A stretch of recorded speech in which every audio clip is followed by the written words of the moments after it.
The ZANU-PF primaries are on, and what a fight we have on our hands. It seems everyone wants to be a ZANU-PF MP. 1,302 people are vying to be ZANU members of parliament. Another 6,000 have applied for the right to run as councillor. There are all types of people on the list of aspiring candidates. First, so many business people are running. Port Trust Chairman Ozias Buten, Grain Millers Association boss Tafadzo Msarara, and others. Some more respected names on the list too.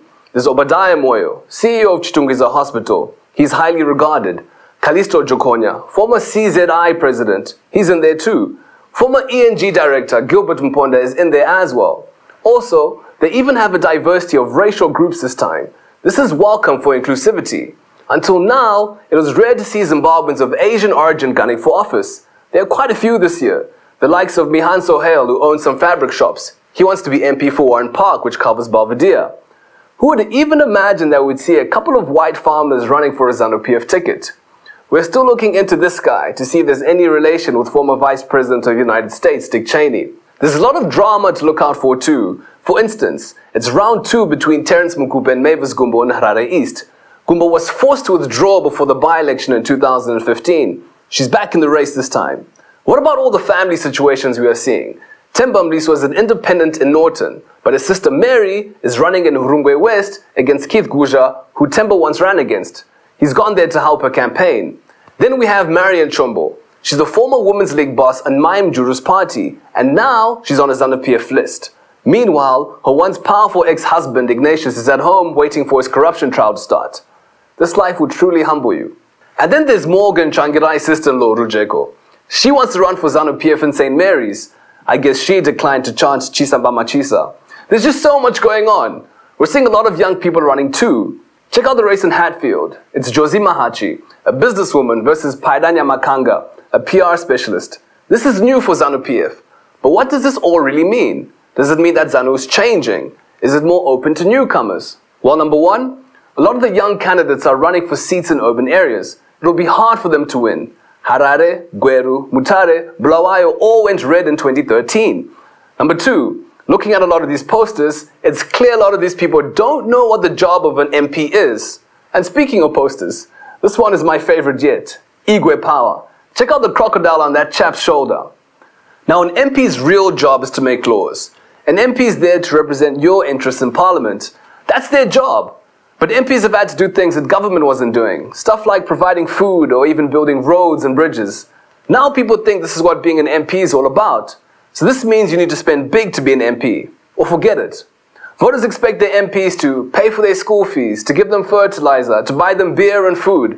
This is how our Parliament ends up with not so clean characters trying to be our MPs on both sides of the aisle. They're seeing this not as a chance to serve. For a lot of these guys, being an MP is a shelter. They're thinking, if I'm at the National Assembly, nobody's coming after me. I become untouchable. This culture needs to change. But ask yourself, who doesn't want to be MP? It comes with good perks. You get good allowances, you stay at hotels at taxpayers' expense, you import cars duty-free, people start calling you honorable. Being an MP opens up a lot of doors. I get it.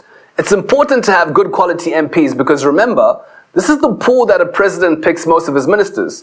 So if you have dirty MPs, you're going to have dirty ministers. If you have dirty ministers, you're going to have a dirty government. And no dirty minister is ever going to fight corruption. Yes, there are a lot of good guys on this list. But there's also a lot of guys who aren't too clean. And if they are to win in the primaries, don't be surprised. Why? Not because they have a solid agenda for Parliament, but just because they can buy beer for everyone at Township. Unfortunately, that's just how it is.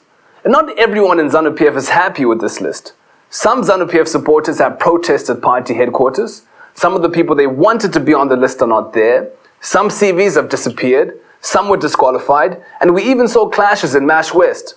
Some ZANU-PF supporters are even so angry that they are threatening to vote for the MDC. Does this look good for the opposition? Well, the opposition has to be careful here. We all know how ZANU-PF works. These guys will fight each other. They will tear each other apart.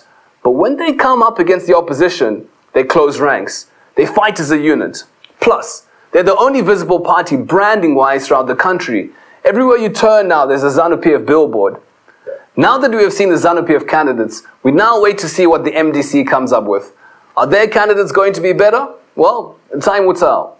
So while the opposition should watch these primaries closely, At least ZANU can rest assured that they are not fighting over party names and logos just 3 months before an election. The MDC-T has a lot to deal with right now. After Kupe and others were fired from the MDC-T, Chamisa's party went to court. They wanted the court to tell Kupe to stop using the MDC-T name and logo. Well, the MDC-T didn't get exactly what they wanted. Of course, the Kupe side took this as a victory. They actually celebrated outside the courtroom. We even saw some newspapers saying that Chamisa had lost the legitimacy battle. But that's not really what happened. It's not what the judge said. This is what Judge Bida actually said. It is not clear as to which MDC-T is the correct one, and I cannot make a determination on the matter. This can only be made by an arbitration court. So simply what the judge is saying is this. Look, I can't stop Kupe from using the name MDC-T or the logos until it's decided who the real MDC-T is. Of course, the Chamisa faction wasn't too happy about this. They went in hard on the judge. They called it a political ruling. State security was blamed. The usual. Just last week, they had tried and failed to get the court to stop Kupe's Congress in Bulawayo. So you can understand why Chamisa's MDC-T is angry. What's important is what happens now. For Chamisa's faction, they need to start thinking harder about this issue. They must prepare for the worst in case something bad goes down. They are saying the Kupe ruling doesn't matter, doesn't change anything. But in truth, it's a warning sign. Yes, Chamisa is far more popular than Kupe, hands down. But think about it. What would happen if the court says Kupe is the true leader of the MDC-T? And if this happens just on the eve of elections, what would happen then?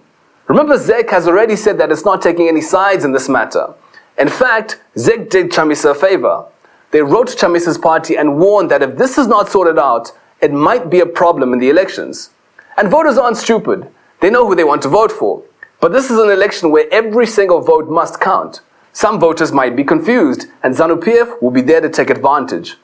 Already, some voters don't even know what the MDC alliance really is. There's a crisis of party identity. Some party members are calling for the MDC-T to go back to its original name, the MDC. Some are calling for BT and Welshman's parties to fold, and the alliance becomes a substantive party. As for Kupe's MDC-T, we're still trying to figure out what's going on over there. One day, Linda Masadira saying Chamisa is the right man for State House. Let's read her tweet.